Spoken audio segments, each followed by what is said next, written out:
এল Dorado বিশ্বের অন্যতম রহস্যময় কিংবদন্তি, যা শত শত বছর ধরে অভিযাত্রী, ঐতিহাসিক এবং গল্পকারদের কৌতূহলী করে রেখেছে। এটি একটি কল্পিত সোনার শহর, যা দক্ষিণ আমেরিকার গভীরে লুকিয়ে আছে বলে মনে করা হতো।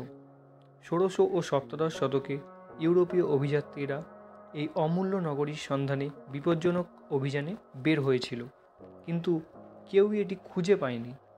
আসলে এল ডোরাডোর মূল উৎস ছিল একটি আদিবাসী প্রথা, যা সময়ের সঙ্গে সঙ্গে কল্পনায় রূপান্তরিত হয়ে এক সম্পূর্ণ নগরীতে পরিণত হয়েছিল। এল ডোরাডো শব্দটির উৎপত্তি স্প্যানিশ ভাষা থেকে, যার অর্থ সোনার মানুষ। মূলত এটি কলম্বিয়ার আন্দিজ পর্বতমালার মুইস্কা জনগোষ্ঠীর একটি ঐতিহ্যবাহী রীতির সাথে সম্পর্কিত। মুইস্কাদের মধ্যে একটি রাজ্যাভিষেক প্রথা ছিল, যেখানে নতুন নির্বাচিত প্রধান রাজা একটি বিশেষ অনুষ্ঠানের মাধ্যমে তার ক্ষমতা গ্রহণ করতেন।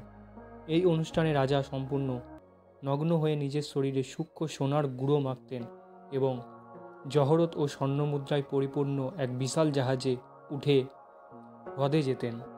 সেখানে তিনি দেবতাদের প্রতি শ্রদ্ধা জানিয়ে স্বর্ণ ও মূল্যবান রত্ন হ্রদের জলে উৎসর্গ করতেন।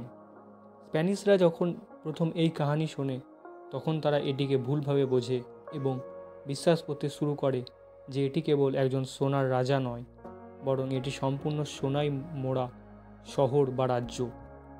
এর ফলে জন্ম নেয় সেই সুবিখ্যাত কিংবদন্তি সোনার শহর এল ডোরাডো। 1530-এর দশকে স্প্যানিশ অভিযাত্রী গঞ্জালো হিমেনেজ দে কোয়াসাদা মুনিস্কা জনগোষ্ঠীকে পরাজিত করেন এবং তাদের ধনসম্পদের কথা জানতে পারেন। তিনি প্রথম ইউরোপীয় হিসেবে এল ডোরাডোর সন্ধানে দক্ষিণ আমেরিকার গভীরে প্রবেশ করেন, কিন্তু বহু খোঁজাখুঁজির পরেও সোনার শহরের কোনো চিহ্ন পাওয়া যায়নি। এরপর একের পর এক অভিযাত্রী এল ডোরাডোর খোঁজে পেরুর ইনকা সাম্রাজ্য, আমাজন বন এবং আন্দিজ পর্বতমালায় অভিযান চালায়। এই সব অভিযান একের পর এক ব্যর্থ হয়। অনেক অভিযাত্রী প্রাণ হারান, কেউ পথ হারিয়ে বনে নিখোঁজ হন, আবার কেউ বা একে অপরকে হত্যা করেন।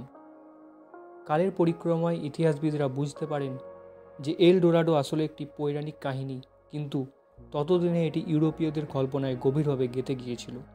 ব্রিটিশ ও স্প্যানিশ উপনিবেশিকদের জন্য এটি একটি সোনার স্বপ্ন হয়ে উঠেছিল, যা সম্পদের প্রতি তাদের অতৃপ্ত লোভের প্রতীক। তবে প্রত্নতাত্ত্বিক ও ঐতিহাসিক গবেষণায় কিছু সত্যও বেরিয়ে এসেছে। 1911 সালে গুয়াতাভিতা হ্রদের নিচ থেকে স্বর্ণ ও রত্ন পাওয়া গিয়েছিল, যা মুইস্কা জনগোষ্ঠীর পুরাতন রীতির সভ্যতা নিশ্চিত করে। 1969 সালে একটি স্বর্ণ নির্মিত বিখ্যাত এল ডোরাডো রাফট আবিষ্কৃত হয়, যা বর্তমানে বোগোতা, কলম্বিয়ার গোল্ড মিউজিয়ামে রাখা আছে। এল ডোরাডো আজও জীবিত। আজও এল ডোরাডো শব্দটি প্রতীকীভাবে ব্যবহৃত হয়, বিশেষ করে এমন স্থান বা বস্তু বোঝাতে যা বিশাল সম্পদের প্রতীক। হলিউডের সিনেমা, বই, গেমস, এমনকি বিজ্ঞাপনেও এল ডোরাডোর উল্লেখ পাওয়া যায়। যদিও প্রকৃত এল ডোরাডো কখনো খুঁজে পাওয়া যায়নি, তবে এর কিংবদন্তি আজও পৃথিবীর অন্যতম আকর্ষণীয় রহস্যগুলোর একটি। এটি প্রমাণ করে যে মানুষ শুধু স্বর্ণের জন্য নয়, বরং রহস্য ও রোমাঞ্চের জন্যও যুগে যুগে ছুটে চলেছে।